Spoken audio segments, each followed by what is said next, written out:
बिस्मिल्लाहिर्रहमानिर्रहीम अस्सलामुअलैकुम वरहमतुल्लाहि वबरकातुहू। Tayyaba Asif YouTube channel Tayyaba food stories में आपकी खिदमत में हाजिर है।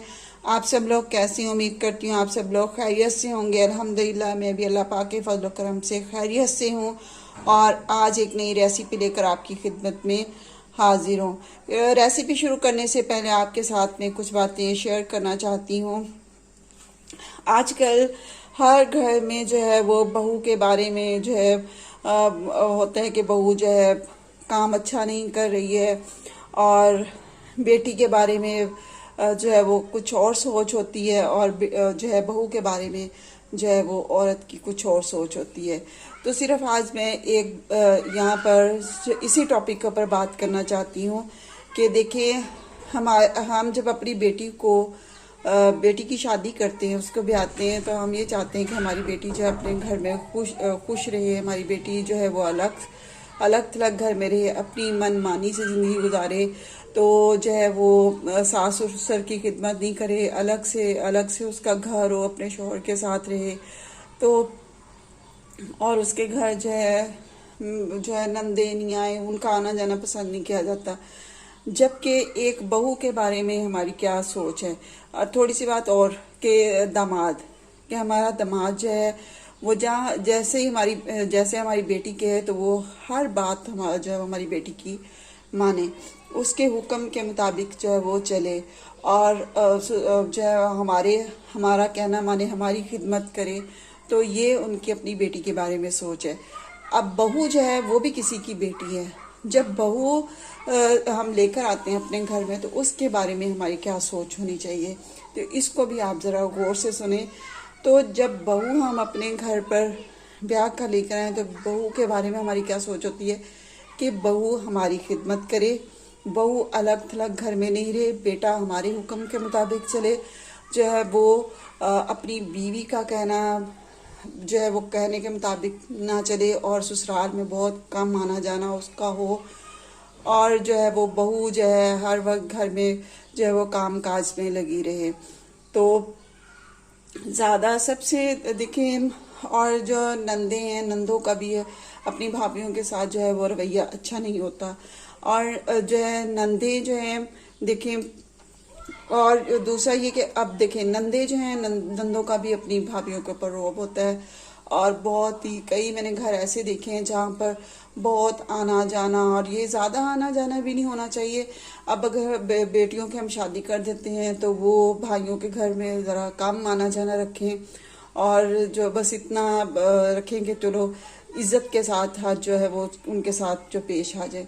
लेकिन आज के दौर में आप ये देख लें कि दिलों में मोहब्बतें बहुत जो है वो कम हो चुकी हैं। अच्छा, यहाँ मैंने बेटी और बहू की बात की, तो यहाँ मैं एक और बात आपसे करना चाहती हूँ कि बहू है, बहू की भी सोच इस तरह की होनी चाहिए कि जब वो अपने ससुराल में आए तो अपने ससुराल को अपना ससुराल समझे, ठीक है। और वो भी बेटी बनकर दिखाए। जिस तरह वो पीछे अपने माँ बाप की हर बात मानती थी, तो उसे चाहिए कि जब वो अपने ससुराल में आती है तो जो अपनी सास को माँ समझे और ससुर को बाप समझे। और बेशक इस्लाम में, मैं आपको एक यहाँ बात बताती हूँ कि बहुत सारे लोग कहते हैं कि इस्लाम में जो है वो तो बहू के ज़िम्मे जो है वो काम ही नहीं सास ससुर का। मेरी बात सुने, उसका शोहर काम करने जा रहा है, बाहर कमाई के लिए जा रहा है। अब सास ससुर की खिदमत किसने करनी है? सास ससुर की खिदमत जो है वो बहू नहीं करनी है ना। तो अब बेटा तो सारा दिन घर पर नहीं है, तो उसके माँ बाप को कौन संभालेगा, ठीक है। तो यहाँ पर जो है बेटी के बारे में माँ की सोच क्या है कि मेरी बेटी सास ससुर को नहीं संभाल सकती। बहू के बारे में क्या सोच है कि बहू जो है वो हमारी खिदमत करे, हमें संभाले। अपनी सोच को हम जो है बदलें, सबको हमें जो है वो सोच को बदलना है। और यहाँ आज मैं नंद की भी बात करूँगी और भाभी की भी बात करूँगी। अब देखिए नंदे हैं वो कभी कभार अपने भाइयों के घरों में जाती हैं, और यहाँ तक कि भाई वो जो भाभी हैं वो अपने जो है रिश्तेदारों को आना जाना तो पसंद करते हैं, कि बहुत खुश होती हैं जब उनके अपने उनके घरों में आते हैं, तो उनको बड़े वो खाने शाने पक रहे हैं और बड़ी खुश मिजाज उस वक्त होती हैं। और जैसे ही ससुराल में से कोई आता है तो उनके माथों के उनका तेवर ऐसा होता है कि जैसे पता नहीं भी कौन उनके घर में जो है दाखिल हो गया है, और पता नहीं अब हमारे साथ क्या हो जाना है। और और जब अपने अपने जब आते हैं तो किसी थकावट भी उनको नहीं होती, ना कोई बुखार हो रहा है, ना उनको कोई सर दर्द हो रहा है, कोई तकलीफ नहीं हो रही। ससुराल में से जब कोई आ रहा है तो उनके सर में दर्द भी हो रहा है, उनको तकलीफ भी हो रही है। और दूसरा ये कि और शोहरों का ऐसी ऐसी बातें करके जो उनके कान भरती हैं कि और शोहर भी उन बातों पर यकीन कर लेते हैं। तो आज मैं सिर्फ इतनी बात करूँ, वो ही भाई जो अपनी बहनों के साथ इतना प्यार करते थे, एक ही घर में रहने वाले वो बहन भाई जो है फिर वो अपनी बहनों के दुश्मन है, अपने माँ बाप के दुश्मन है, माँ बाप को झूठा कह रहे हैं, माँ बाप को तकलीफ दे रहे हैं। तो कितनी देर जो है वो माँ बाप जो है वो दुनिया में उनके साथ जो वो ज़िंदगी गुजार लेंगे। प्लीज़ अपने अखलाकियात को अच्छा बनाओ, और हर बेटी जब अपने ससुराल में जाए तो वो इस तरह हो, उसकी तरबियत इस तरह की हो कि जो ससुराली हैं वो उसकी इतनी उसके जो तरबियत करने वालों की तारीफ करें, और उनके लिए जो है उनके लिए जो है उनके लिए हाथ उठें दुआओं के लिए। तो और दूसरा ये कि हमें, अब ये तो सिर्फ छोटी सी ये बातें मैं आपके साथ शेयर कर रही थी, और हर जो है मर्द औरत को इस तरह का बनना चाहिए। देखिए, उसके अखलाकियात अच्छे होने चाहिए और उसके अमाल अच्छे होने चाहिए, और नबी पाक सल्लल्लाहु अलैहि वसल्लम के तरीक़ों पर चलने वाला उसे होना चाहिए, उसके नबी पाक सल्लल्लाहु अलैहि वसल्लम की सुन्नतों पर चलने वाला होना चाहिए, ताकि जब वो किसी के सामने जाए तो हर कोई उसको ये देख करके कि ये हज़रत मोहम्मद सल्लल्लाहु अलैहि वसल्लम का उम्मती है।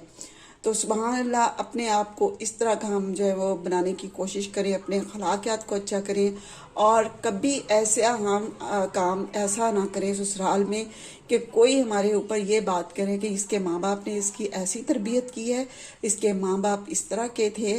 और बहुत सारी, और दूसरा सास ससुर को ख़ास तौर पर, ख़ास ससुर के लिए आज का ये मेरा मैसेज था, और बहू के लिए मैसेज था कि सास ससुर जब जो है वो जब ब्याह के लेकर आते हैं, बेटे की शादी करते हैं, तो तब तो शादी से पहले तो वो बड़ी तारीफ़ें करते हैं, जी हम तो इसको अपनी बेटी बना कर रखेंगे, हम इसको कोई तकलीफ़ नहीं देंगे, कोई इसको दुख नहीं मिलेगा, तो इसकी हर ख्वाहिश को पूरा किया जाएगा।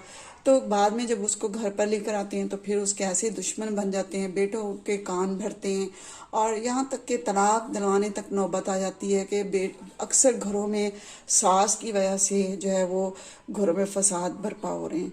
तो प्लीज़ अपनी सोचों को हम बदलें, और अपने घरों में हम सुकून पैदा करें, और एक दूसरे से मोहब्बत करने वाले बन जाएं। जहाँ हमारे अपने हैं, अपने बहन भाई हैं, इसी तरह हमारे ससुराल वाले भी हैं, हमने ससुराल वालों को भी उसी तरह जो है अहमियत देनी है। ससुराल वालों को भी हमने इसी तरह उनकी खिदमत करनी है, सास ससुर की भी, जिस तरह हम अपने माँ बाप की खिदमत करते थे। माँ बाप भी हमें जो है वो अच्छी और बुरी बात, हर बात के बारे में हमें बताते थे कि बेटा ये आपके लिए ये जो ऐसा काम करोगे तो ये अच्छा है, और ये काम करोगे तो ये आपके लिए बुरा है, और इससे आपकी ज़िंदगी ख़राब हो सकती है, और इससे आपकी ज़िंदगी अच्छी बन सकती है। तो सास ससुर भी आपके दुश्मन नहीं है, तो उनको भी अपना माँ बाप समझो। अगर आपके घर में आपकी नंदे आ रही हैं तो आप उनके साथ भी अच्छा बर्ताव करो। अगर भाभियाँ अपनी जो है वो नंदे अपनी भाभीियों के घर जा रही हैं तो उनको चाहिए कि वो भी उनके साथ हर काम में उनकी जो है वो हेल्प करें, ताकि ये नहीं कि अगर वो खाना बना रही हैं तो बस बैठे रहो, भाई हम तो मेकअप शेकअप करके अच्छे कपड़े पहन कर आ गए हैं तो बस अब हमने यहाँ से तो हिलना ही नहीं है। अगर उसने घर में काम वाली रखी हुई तो बस ये हो कि उसने तो काम वाली रखी हुई, तो वो काम जो हमने तो कोई काम करना नहीं है। तो अपनी सोच को बदले। आज हम बना रहे हैं पेशावरी जो है मटन, पेशावरी चरसी मटन कढ़ाई। तो उसके लिए मैंने यहाँ पर मटन लिया है, तो ये 1 kg से जो है वो मैंने मटन लिया है, और अदरक लिया है, लहसुन है, और ये रेड जो है चिल्ली फ्लेक्स हैं, और ये है जी ग्रीन चिल्ली और जिंजर। तो और यहाँ पर मैंने टमाटर लिए हैं, और टमाटरों का मैं आपको एक बात बताऊं कि टमाटर जो है वो चरसी कढ़ाई में पूरे के पूरे टमाटर जो हैं वो डाले जाते हैं, लेकिन यहाँ पर मैंने टमाटर जो लिए हैं ना, टमाटरों का मैंने जो है वो छिलका भी उतार दिया और इसके अंदर से सीड्स भी निकाली हैं। सीड्स जो है हमारी सेहत के लिए बहुत ज़्यादा नुकसानदेह, ख़ास तौर पर हमारे गुर्दों को ये नुकसान पहुँचाते हैं। तो प्लीज़ जो है अपने बच्चों की सेहत का ख्याल रखें।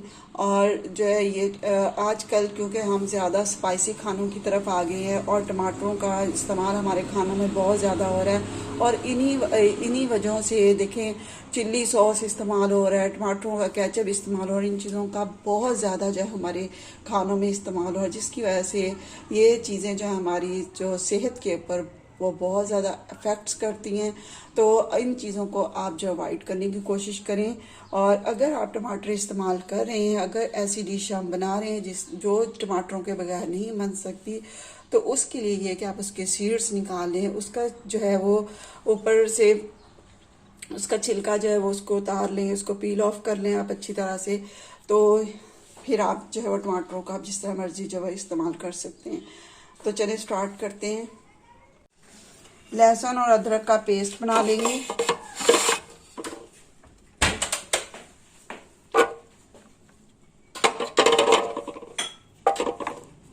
और इसके अंदर लहसुन शामिल कर लेंगे और अदरक को शामिल कर लेंगे।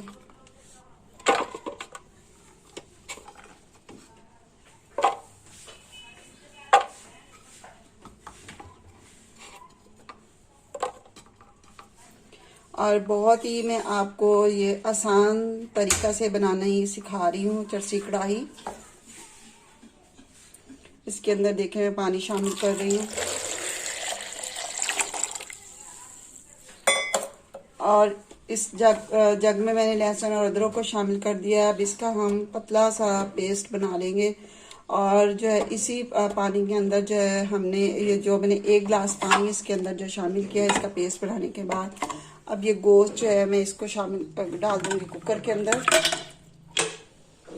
और इसका जो मैं पेस्ट बनाऊंगी वो मैं इसके अंदर डालकर और इसे मैं कुकर के अंदर रख दूंगी, क्योंकि ईद पर जो गोश्त होता है वो थोड़ा सा नरम होता है, और जो आज हम कसाब से लेके आते हैं कभी तो गोश्त है वो बहुत ही नरम होता है और कभी सख्त भी होता है। तो इसको बस मैं जो है वो 6-7 मिनट के लिए जो है मैं कुकर के अंदर इसको रखूँगी और फिर इसके बाद हम जो है वो कढ़ाई जो है वो बनानी शुरू करेंगे। गोश्त हमारा हो चुका है, अब हम चूल्हा बंद करते हैं। कढ़ाई में मैंने ऑयल डाल लिया है, तकरीबन 4 चम्मच मैंने ऑयल के डाले। अब इसमें हम गोश्त डाल देंगे।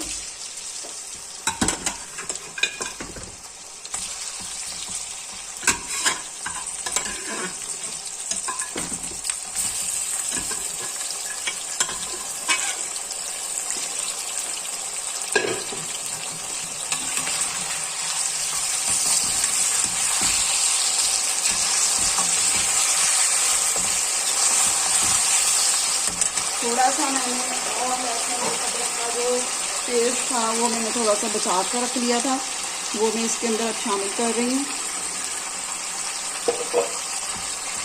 और इसके अंदर टमाटर,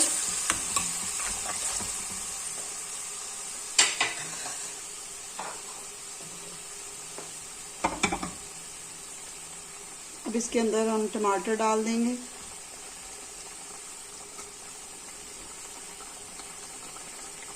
बहुत ही आसान मैं आपको जो है वो तरीका सिखा रही हूँ चरसी कढ़ाई बनाने का।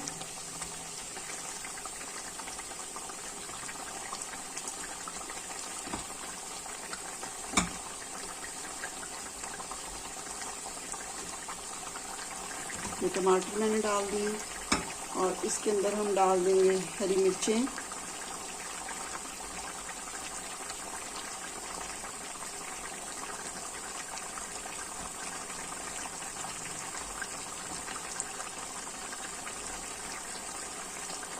और इसको कवर करके रख देंगे।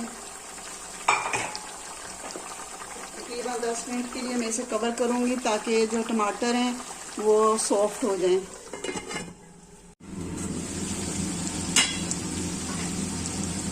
टमाटर नरम हो चुके हैं।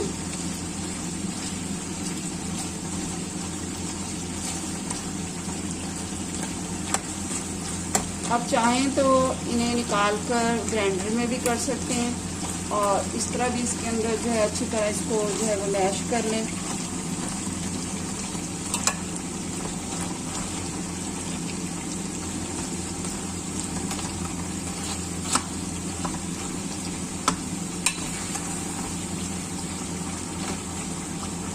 और कढ़ाई के लिए हमेशा हड्डी वाला गोश्त जो है वो ज़्यादा बेस्ट है।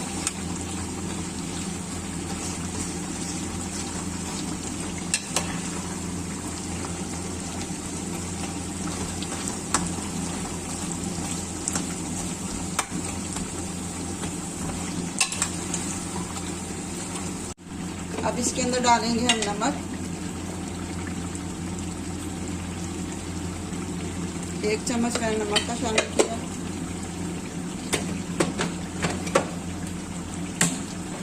और इसके अंदर हम डालेंगे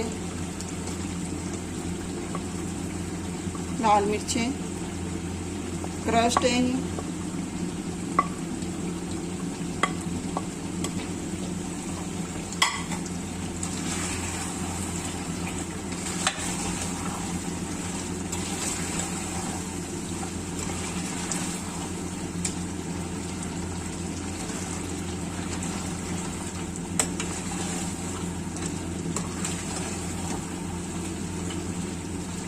देखिए मैंने आपको कितनी आसान जो है वो रेसिपी सिखाई है जर्सी कढ़ाई की, और झटपट से जो है वो हमारी जो है वो कढ़ाई जो है रेडी हो चुकी है।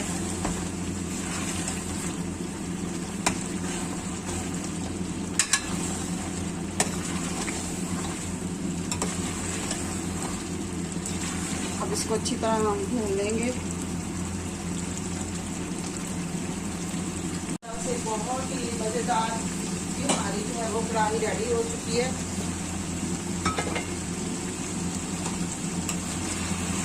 पेशावरी जर्सी मटन कढ़ाई जो है वो हमारी रेडी हो चुकी है। इसे अब हम एक बाउल में निकालेंगे।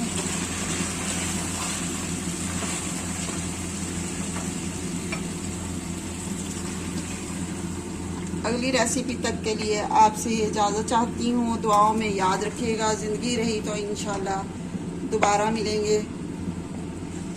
अल्लाह पाक हम सब मुसलमानों को हमारे साले करने की तौफीक अता फरमाए, नमाज़ पढ़ने की, कुरान पाक की तिलावत करने की तौफीक अता फरमाए। आमीन सुम्मा आमीन। चैनल को सब्सक्राइब करना मत भूलिएगा और कमेंट्स भी ज़रूर कीजिएगा कि आपको मेरी आज की रेसिपी कैसी लगी है। लाइक और शेयर ज़रूर कीजिएगा। अल्लाह हाफिज़।